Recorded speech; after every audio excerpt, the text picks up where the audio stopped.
Hi, this is Clive from CT Cricket.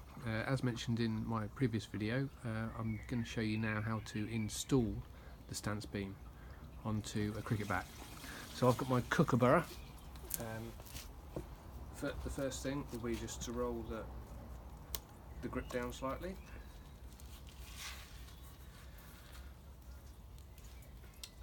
Then is to get the installation guide. Now, just here you can see 3 dots. Now, one of the things that's very important is to get that facing down the spine of the bat.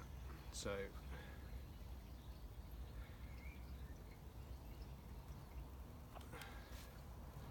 as you can see, that goes on fairly easily and it's lined up quite well.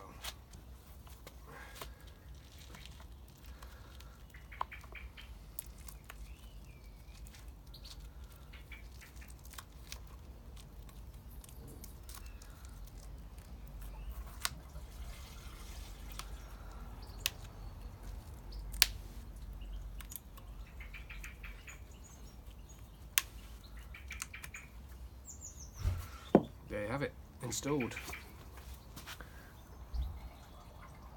Fairly straightforward, and I'll just pop the Stancebeam sensor into the top.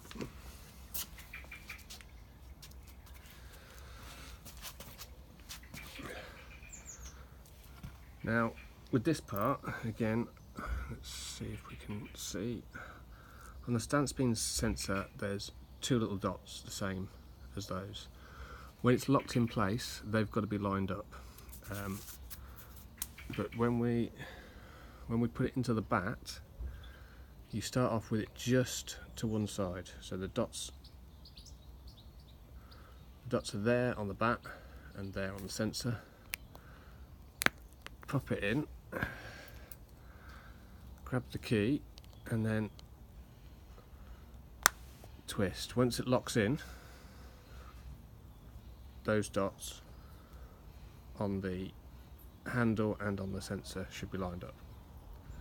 Okay, thanks for watching. Subscribe if you like, and we will look at installing the app and getting this thing working on the next video.